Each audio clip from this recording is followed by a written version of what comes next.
Here we are in the governor's office with Governor Dr. Najmaldin Karim. You're the governor of Kirkuk. You're a medical doctor. You, in fact, were in the surgery room at George Washington University when Ronald Reagan was shot. No, I wasn't in the surgery room. I But was at the hospital. you are at the hospital. Governor, Kirkuk has a multi-ethnic society. You have been able to put the people together, and you've had very much peace, unusual for the rest of the country, in a short period of time. How did you do that, and where will you take this in the future? Well, thanks for coming. You know, obviously, when we came about almost a little less than 4.5 years ago, Kirkuk was in need of a lot of things, in addition to the reputation everywhere that Kirkuk is a tinderbox, it's a time bomb, and all of that. Well, for the latter, actually, I realized after a short period of time and after mixing with people that actually the people get along very well. They like each other, they have partnerships, they have intermarriages. So this issue about Kirkuk being something that's, you know, ready to explode and with it all of Iraq was not true. This was really was made by some politicians who make their living of making fiery statements and creating this image, and unfortunately by some of international organizations that would come to Kirkuk, stay here for a day and write a report, just see these people who are making these statements without actually meeting with actual people of Kirkuk. So when we saw that, we thought, you know, the best way is to go ahead and focus on services. We had electricity 2 to 4 hours at that time. We have the best electricity today in all of Iraq. We started building schools, roads, health clinics, and it has worked actually. It has worked. People are happy about it. And if it was not for ISIS coming to our region in the western part of the province, I think we would have been way ahead by now. And of course, the economic mismanagement of the federal government as well.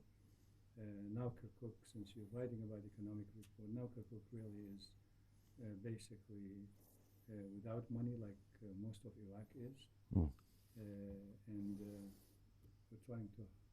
we're trying hard to cope with the situation. I just drove, I'm an American, I just drove from Erbil to Kirkuk myself in a Hertz rent-a-car. No problem.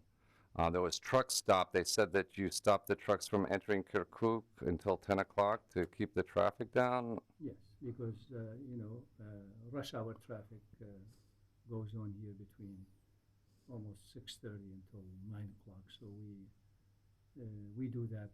That way the people can go to work and do their job, and these trucks will have plenty of time to do their work.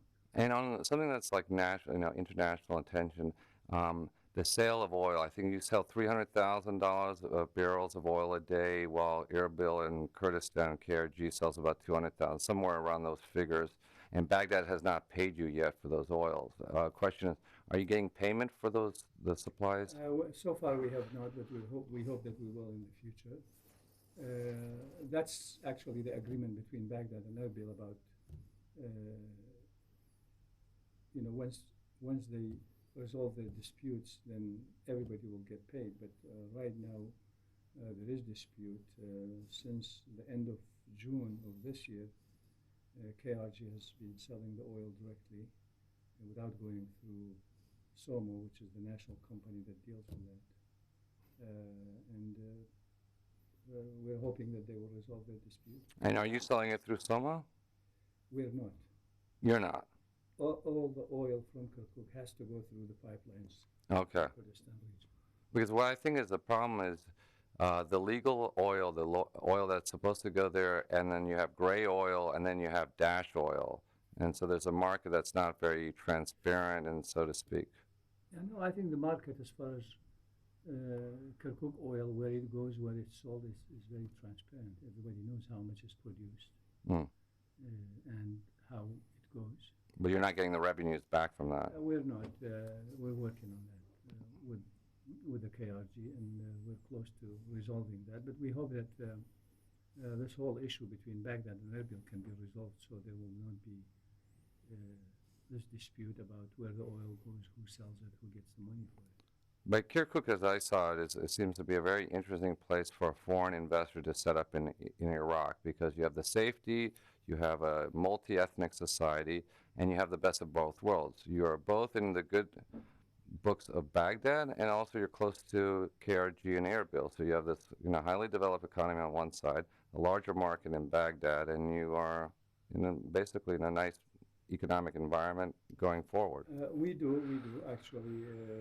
We think Kirkuk is the best place for investment. It's not just hydrocarbon and oil. We have a very rich agricultural land. We could have petrochemical plants. Yeah, that's downstream. Yeah. Yeah, Kirkuk can have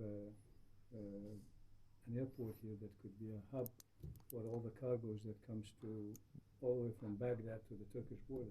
Because I saw the old American Air Force base that seems to be perfect for a city airport, international airport. It could be, yes. And then my last question, just I know you're busy.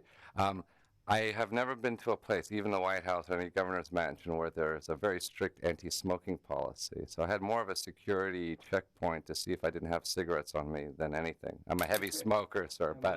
I'm glad to hear that. No, we try to enforce that here, because I mean that's one of the things one can do, and it's good for the workers here. It's good for the visitors, and it's good for the environment. I mean, this is one place we can do it, so we're trying to do that. Okay, thank you, Doctor. Thank you, Governor. You're welcome.